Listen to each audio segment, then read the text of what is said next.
चलिए आज 9th class के यानी जो गति के समीकरण हैं, ठीक है? उनको देखते हैं। तो उनको हम सिद्ध करेंगे मतलब सूत्र बनाएँगे। प्रथम समीकरण, द्वितीय समीकरण और तृतीय समीकरण के तीनों पे। ये हमारा चित्र दिया गया है, ठीक है? ये हमारा क्या दिया है? चित्र दिया गया है। यानी ये y अक्ष है और ये x अक्ष है, ठीक है?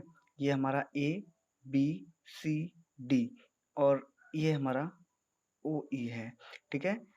अब देखो O और B की जो भी यहाँ से यहाँ तक की जो तय करेगी यानी यहाँ से यहाँ तक जो भी है वो प्रारंभिक चाल होगी, ठीक है? और OE तक की हमारी V होगी यानी अंतिम वेग होगा, ठीक है? अंतिम वेग, ये प्रारंभिक वेग होगा, ये अंतिम वेग होगा। अब इधर को जब हम y अक्ष पर चलते हैं तो वेग को प्रदर्शित करते हैं, ठीक है? और जब हम x पर चलते हैं तो समय को प्रदर्शित करता है ये, ठीक है? तो यहाँ पर हमने लिखा है कुछ थोड़ा, ठीक लिखा हुआ है ग्राफीय विधि से गति की समीकरणों की उत्पत्ति, ठीक है? हम मानते हैं कि माना कोई वस्तु u वेग तथा नियत त्वरण a से चलना प्रारंभ करती है तथा t क्षण पर वस्तु v यानी वस्तु का जो वेग है, वस्तु टी क्षण पर वस्तु v हो जाती है मतलब वस्तु का वेग, यहाँ पर लिख लो वस्तु का वेग, ठीक है? वेग v हो जाता है तथा वस्तु द्वारा तय कुल दूरी s है ठीक है? अब गति का प्रथम समीकरण से, ठीक है? तो गति का प्रथम समीकरण देखते हैं हम।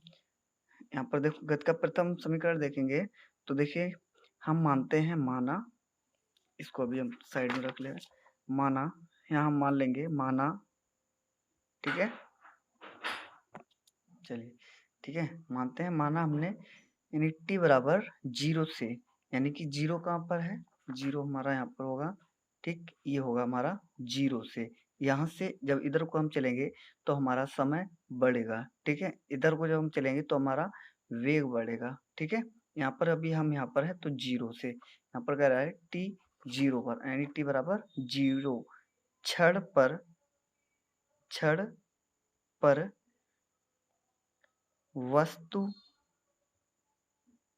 पर वस्तु का वेग OB, देखिए OB, O और B, ठीक है? यानी 0 पर अगर हम रहते हैं यहाँ पर तो क्या है यानी O और V यानी प्रारंभिक वेग इसका कितना होगा? यानी कि यहाँ पर दिया होगा U, ठीक है? कितना होगा? U प्रारंभिक वेग है। अब क्षण t, ठीक है? क्षण t पर यानी कि मतलब कोई कुछ भी समय दिया गया होगा, जब हम आगे बढ़ेंगे तो समय बढ़ेगा। जैसे मान लो 5 सेकंड हो गया, 10 सेकंड हो गया, 8 सेकंड हो गया, 20 सेकंड हो गया, ठीक है? जब इधर को हम बढ़ेंगे तो हमारा सेकंड में टाइम बढ़ेगा, ठीक है? यानी कि अब हम क्या कह रहे हैं? क्षण t पर वस्तु का वेग बराबर, देखो क्या होगा? OE, ठीक है? OE, तो यहाँ पर करेंगे OE बराबर हमारा कितना दिया गया है? देखो O और E कितना है? यहाँ से यहाँ तक का हमारा कितना है? V, ठीक है? तो हम यहाँ पर लिखेंगे V, ठीक है? अब चूंकि वेग समय ग्राफ, ठीक है?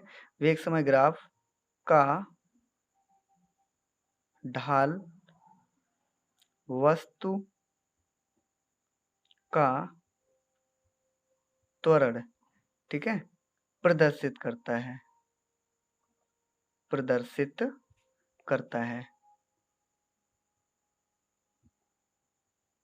करता है, ठीक है? यानी कि वेग समय यानी वस्तु का त्वरण प्रदर्शित कौन बार कर रहा है? ये A और B, ठीक है? ये त्वरण प्रदर्शित करेगा, ठीक है? ये हमारी ढाल कहलाती है, इसको हम बोलते हैं ढाल, ठीक है? ढाल। अब यहाँ पर हम करेंगे अतः वस्तु का त्वरण, ठीक है, त्वरण यानी कि ए बराबर हमारा होगा, देखो ए बराबर क्या होगा, ए बराबर यानी कि ये हमारी ढाल है, ठीक है। तो क्या होता है, यानी कि ये होता है, जैसे मान लेते हैं हम इसको कर्ड मान लेते हैं, क्या मान लेते हैं, कर्ड, ठीक है। तो हमारा क्या होगा, लंब अपॉन में आधार, ठीक है, लंब अपॉन में आधार। तो यहाँ लंब देखिए कितना है, ए और सी, ठीक है, यानी कि ए सी अपॉन में आधार कितना है, आधार कितना है, बी और सी, ठीक है। तो यहाँ पर देखेंगे बी और सी, ठीक, इक्वल टू, अब ए और सी, देखो ए और सी अगर हम किससे माइनस किए जाए, देखो ओ ई हमारा ये रहा पूरा, ठीक है, ओ ई, ठीक है, या सी ए या ओ, ठीक है, यहाँ पर देखो ओ ई रहा ये। अब इससे हम ओ और बी को अगर माइनस करते हैं, यानी कि यहाँ पर अगर रहेंगे, जैसे मान लो अब इसको भी करें, तो यहाँ से देखो इस वाले त्रिभुज में अगर जाएंगे तो इसके ये हो जाएगा, ठीक है, यानी कि ये बराबर होगा और ये हो जाएगा। तो इसके बराबर में हमें पूरा दिया गया टी और इसके बराबर में पूरा हमें दिया गया वी, ठीक है। तो यहाँ पर भी हमारा क्या होगा, देखो इसको हम करेंगे ओ E minus O B upon में ओ डी, ठीक है। देखो कह रहा है कि ओ ई, तो ओ यानी कि ओ और ई यहाँ तक हो गया पूरा, ठीक है, ओ ई ये हो गया, ठीक। अब कह रहा है इसमें, देखो क्या कह रहा है, इसमें कह रहा है कि माइनस करना है ओ बी को। तो ओ और बी को अगर हम माइनस कर देते हैं तो हमारा ये वाला जो है वो निकल आएगा, यानी कि ये इसके समांतर है और ये वाली ये लाइन के समांतर है। तो जितना ये होगा उतना ही ये भी होगा, ठीक है, यानी कि ओ और ई से हम क्या माइनस कर दें, ओ और बी को माइनस कर दें तो हमारा बी और ई निकल आएगा, ठीक है, बी ई निकल आएगा तो हमारा सी ए के बराबर हो जाएगा, ठीक।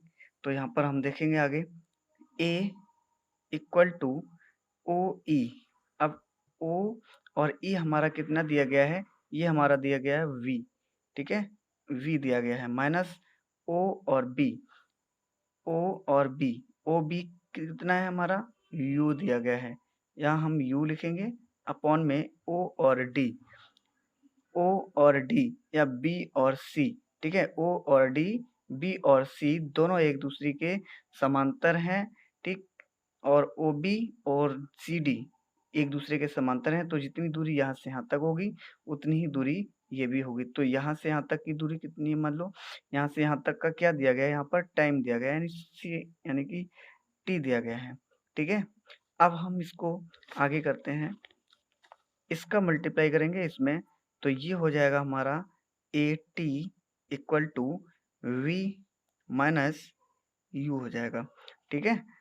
अब u को हम इधर ले आएंगे, ठीक, u को हम इधर लाएंगे तो हमारा कितना होगा, यानी कि ए टी और ये u इधर आ जाएगा प्लस का हो जाएगा u इक्वल टू v हो जाएगा इधर। तो हम v बराबर लिख सकते हैं u प्लस ए टी, ठीक, ये हमारा गति का पहला समीकरण तैयार हो गया है, ठीक है, गति का पहला समीकरण।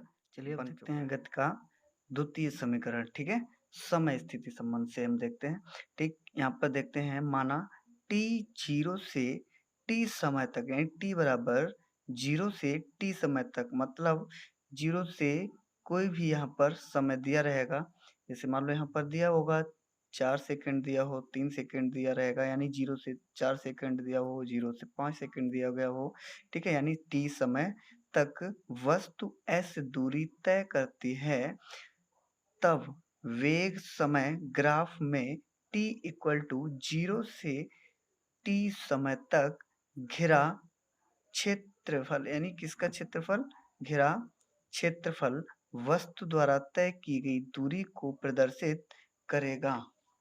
ठीक है, तो यहाँ देखते हैं हम, यानी वस्तु द्वारा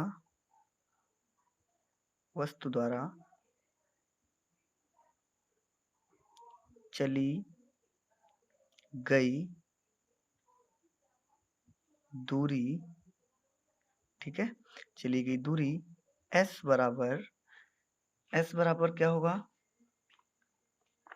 देखो BODC, ठीक है, BODC, और यानी कि अब हमें क्या करना है, यहाँ से ये पूरा निकालना है हमें, ये एरिया, ठीक है, ये तो यहाँ पर कह रहा है, देखो कौन सा कह रहा है, BODC, इसका हमें क्षेत्रफल निकालना पड़ेगा। ठीक है, और उसके बाद हमें क्या निकालना पड़ेगा, त्रिभुज ABC का क्षेत्रफल, तब हमारा निकल के आ जाएगा, यानी कि तब हमारी दूरी निकल के आएगी। ठीक है, तो यहाँ देखते हैं, यहाँ पर लिखते हैं BODC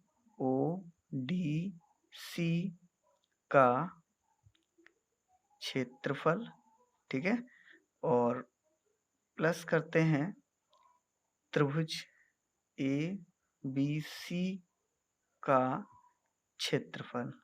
ठीक है, ये हो गया। तो अब चलिए देखते हैं, यहाँ पर S बराबर होगा, यानी कि BODC।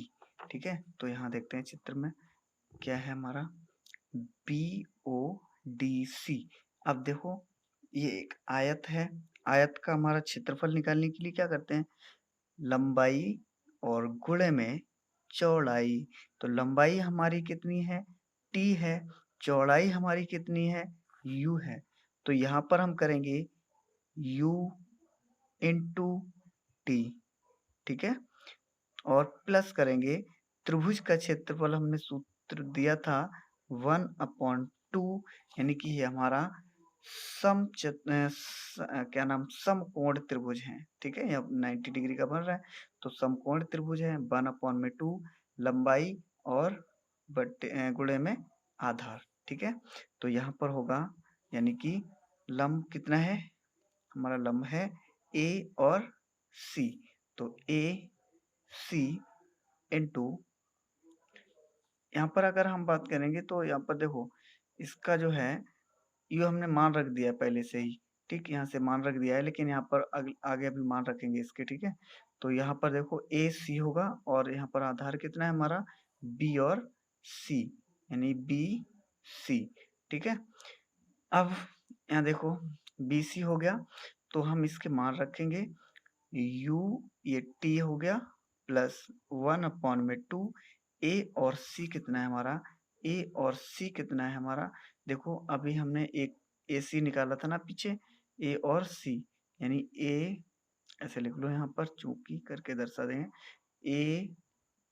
AC बराबर V माइनस U।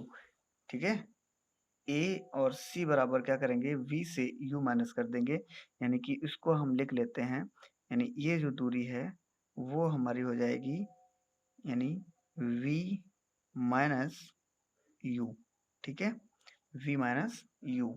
ठीक, तो यहाँ पर A और C कितना हो जाएगा, V माइनस U, और इसके AC जो है A और C। ठीक है, अब यहाँ पर देखो VU, अब VU के बराबर क्या था हमारा, A और T था, A और T, तो यहाँ पर हम देखते हैं 1/2, A और C की जगह पर हम कितना रख सकते हैं, यानी V माइनस U, और B और C कितना दिया गया है, देखो B और C कितना दिया गया है, कितना दिया गया है, यानी कि T दिया गया, तो यह गुणे में हो जाएगा T। ठीक है, इक्वल टू यहाँ UT plus half V minus U। अब T की वैल्यू हम यहाँ से निकाल सकते हैं, T बराबर निकालेंगे तो A जो है क्या हो जाएगा हमारा, V माइनस U, A इसके नीचे आ जाएगा और बराबर में हो जाएगा इसके T। ठीक है, यहाँ से t की वैल्यू ये वाली हम इसमें रख देंगे, तो इनटू यहाँ हो जाएगा v माइनस u अपॉन में a। ठीक है, ये s बराबर होगा, s बराबर यानी कि ut प्लस 1/2, यानी कि ये हो जाएगा हमारा v माइनस u। एक में एक मिनट एक प्लस होना चाहिए, एक मिनट, देखो देखो देखो यहाँ पर ऐसे करो, ये देखो इसके मान रखो, यहाँ t बराबर मत रखो, ये बहुत बड़ा हो जाएगा, फिर इसको हटा दो। यहाँ से देखो v माइनस यू बराबर दिया गया है 80, तो इसकी जगह पर हम रख सकते हैं 80। ठीक है, तो इसकी जगह पर हम क्या रख सकते हैं, ये मत रखो, यहाँ t कर दो, केवल t। ठीक है, तो यहाँ पर इंटू में t हो जाएगा। अब U T plus 1/2 v minus you बराबर हमें कितना दिया गया, 80 इंटू में a t और इंटू ये t। ठीक है, ये दिया गया। तो अब देखते हैं हम, ये s बराबर U T plus half a और t t स्क्वायर हो जाएगा। ठीक है, ये सूत्र बन गया दूसरा गति का समीकरण का दूसरा, ये हो गया। अगला देखते हैं हम, गति की तृतीय समीकरण स्थिति वेग, ठीक है, संबंध से। ठीक, अब हम देखते हैं गति की तृतीय समीकरण से, तो यहाँ पर होगा वस्तु, ठीक है, वस्तु t द्वारा, यानी वस्तु द्वारा, यहाँ लिख लो वस्तु द्वारा, वस्तु द्वारा, ठीक है, वस्तु द्वारा t समय में तय की गई दूरी, ठीक है, तय की गई दूरी। अब यहाँ पर देखो इक्वल टू क्या हुआ, समलंब, समलंब, ठीक है, समलंब, ठीक है, समलंब चतुर्भुज, चतुर्भुज,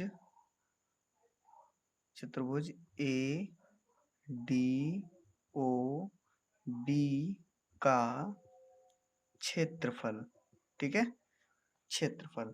यानी कि देखो यहाँ पर अगर हम इसको इस तरह से रखें, तो यहाँ देखो ये एक समलंब का है, ये जो है देखो कौन सा कह रहा है, A D O B, A D O A sorry देखो ए डी ओ और वी, ठीक है, यानी कि ए डी ओ और वी, ये एक समलंब बन रहा है। अगर हम इसको इस तरह से हम कर दें, जैसे मान लो ये इसको इस तरह से हम कर दें, तो ये देखो समलंब के आकार का दिखेगा। ठीक है, ये समलंब के आकार का दिखेगा इस तरह से। ठीक, देखो समलंब के आकार का दिखने लगा है। ठीक है, तो ये एक समलंब है, यानी कि ये हमारा समांतर भुजाएं ये हैं, ठीक है, इनके बीच की दूरी है। ठीक, और समांतर भुजाओं का योग और उनके बीच की दूरी के गुणनफल के बराबर होता है समलंब का क्षेत्रफल। तो यहाँ हम करते हैं 1/2, ठीक है, यानी समांतर भुजाओं का योग, समांतर भुजाओं का योग यहाँ लिख लो, समांतर भुजाओं का योग, ठीक है, और इनटू में लंबवत, लंबवत दूरी, ठीक है, लंबवत दूरी। देखो समांतर भुजाएं इसमें कौन सी हैं, समांतर भुजाएं हैं, यानी कि ऐसा रख लो। अब देखो समांतर भुजाएं कौन सी है, ए और डी के समांतर जो भुजा है वो हमारी ओ और बी है। ठीक है, यानी कि इसके समांतर ये है, ये एक दूसरे को कभी नहीं काटेंगी, तो यहाँ से यहाँ तक ये इसके समांतर है। ठीक है, तो यहाँ देखते हैं 1/2, 1/2 इंटू समांतर भुजाओं का योग। समांतर भुजाएं कौन सी हैं, देखो एक तो हमारी ओ बी है और एक ये है। अब ये ए और डी कितने के बराबर होगी, ई और ओ के बराबर होगी। ई और ओ कितना है हमारा v है, ठीक है। अब b और o कितना है, u दिया गया है, तो यहाँ पर हम लिखेंगे यानी कि O B plus D A into O E, ठीक है। यानी कि लिखा है ओ बी, कौन सा, ओ और वी, ठीक है। उसके बाद प्लस करना है ए डी, ए और डी, देखो ए और डी लिखा है, ए डी, ठीक। यानी कि ये दोनों समांतर हैं, इसके समांतर, ठीक। उसके बाद इनटू में करना है ओ ई,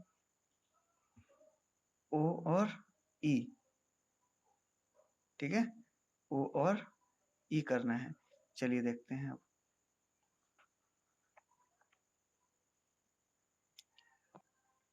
देखिए यहाँ पर ओ ई नहीं होगा, ओ ई को नहीं करना है। ओ ई कौन सा है, ओ ई तो ये है हमारा, है ना, ओ ई ये है, ये तो हमारा वी होता है। तो ओ और डी करना है, यहाँ पर क्या करना है, ओ डी, ठीक, ओ और डी करना है। तो यहाँ इक्वल टू 1/2, ठीक है, यानी कि एस बराबर होगा, ठीक है, एस बराबर। अब यहाँ देखते हैं ओ और वी, ओ बी कितना है, देखो ओ और v कितना है, u है, तो हम यहाँ पर रखते हैं u, ठीक है, प्लस डी ए कितना है, तो d और a जो हमारा है पूरा वो v के बराबर है। जितना यहाँ से यहाँ तक की दूरी होगी उतनी ही दूरी यहाँ से यहाँ तक की है, तो सेम दूरी को हम यानी यहाँ पर v को यहाँ पर भी कर सकते हैं पूरे को, तो ये हो जाएगा हमारा v, ठीक है, इनटू o और d।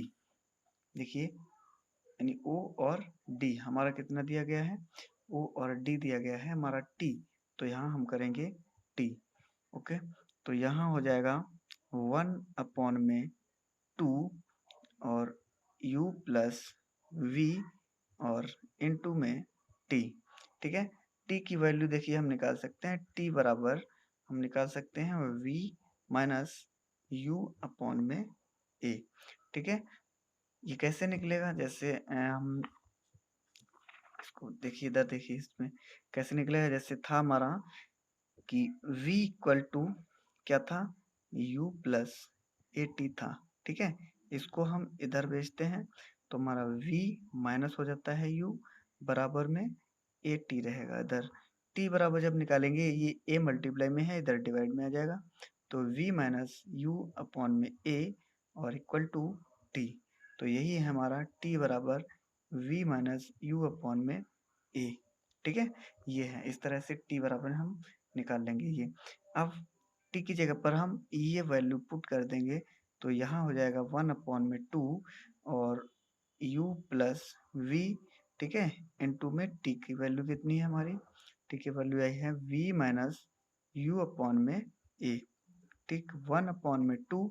अब देखो ये एक बार प्लस और एक बार माइनस है, तो किसका सूत्र होता है, ए स्क्वायर माइनस बी स्क्वायर का, यानी ए प्लस बी और एक होता है ए माइनस बी इसमें, ठीक है, ये होता है ए प्लस बी और ए माइनस बी, ये सूत्र होता है।